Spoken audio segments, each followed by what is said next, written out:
and it's dismembering the steel structure.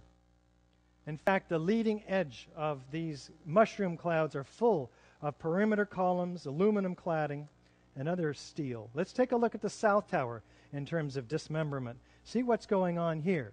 South Tower's on your left. It was hit lower by the aircraft, and as you can see, its descent starts, its rapid destruction starts there, and it begins to tilt to the left. Now, in fact, and it disappears into this cloud. We would expect to see this building, which is already tilted at 22 degrees and continuing its angular momentum, off-center of the building below it. How can it crush it symmetrically at free fall speed when it's already off-center? We don't see it either mangled up in some heap at the bottom down on the pavement. It's been completely dismembered.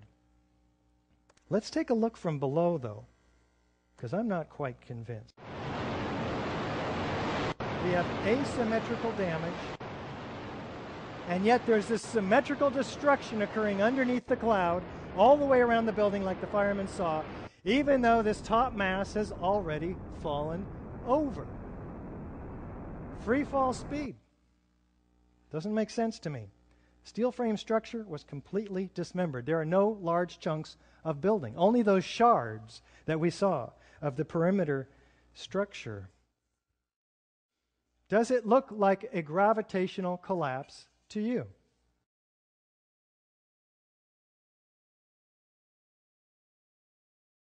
Do we have a lateral ejection of structural steel? Let's take a look. Now let's look at the collapse of the Twin Towers.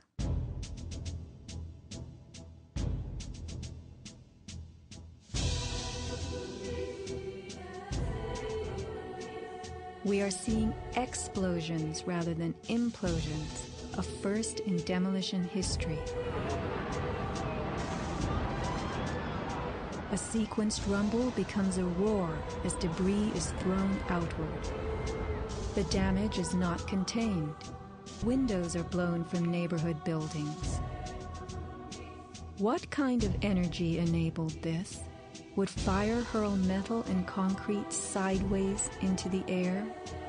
Here, a chunk of steel was flung 400 feet, wedging itself deep into 3 World Financial Center on Vesey Street. A FEMA photographer taking pictures of Ground Zero wondered why so many steel beams were jutting from neighborhood buildings.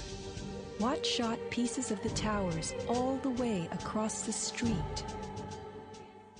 In fact, the portions of the tower that had the greatest structural members, the sky lobbies and the mechanical floors, had the perimeter units thrown farther than the perimeter wall units from the upper floors, which theoretically should have, because they're higher, they should have gone farther, right? No, these perimeter units landed on the Winter Garden 600 feet away. Let's take a look at the physics of this. Girders weighing several tons were found 600 feet from the base of the North Tower. How fast they were ejected depends on where they originated. If they came from high in the building, they were thrown outward at about 50 miles per hour. If they came from lower down, the speed had to be even greater. Gravity alone cannot account for such high lateral ejection speeds. In fact, let's take a look at a couple of these specific ejections. Using special software, we can analyze motion on video clips frame by frame. I have placed markers on each frame so we can track a particular projectile. From the markers, we can get a data table and plot various graphs. The data here shows that the object we were tracking was shot horizontally at over 70 miles per hour. The energy needed to hurl a 4-ton girder at this speed is comparable to the energy needed to hurl a 200-pound cannonball 3 miles. What about those floors, those pancakes? This is a pancake collapse. We're looking for some pancakes down below. This is a 7-story lobby. There's about 2 or 3 stories of stuff in there. We'll take a look at that stuff, but what I'm looking for is 110 floors with this kind of metal decking underneath 4 and 5 inches thick of concrete. An acre in size, each of them. 110 acres of these. How many floors do we find down at the bottom? Not 50?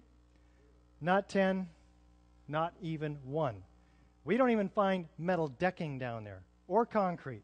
There's hardly any macroscopic chunks of concrete. What happened to the metal decking? What happened to the concrete? Tom Patrizio brought these floor decks out, 6,000 of them, he says. I couldn't believe it. Not one floor panel, he notes when he comes back to help the cleanup. Pancakes occur in pancake collapses.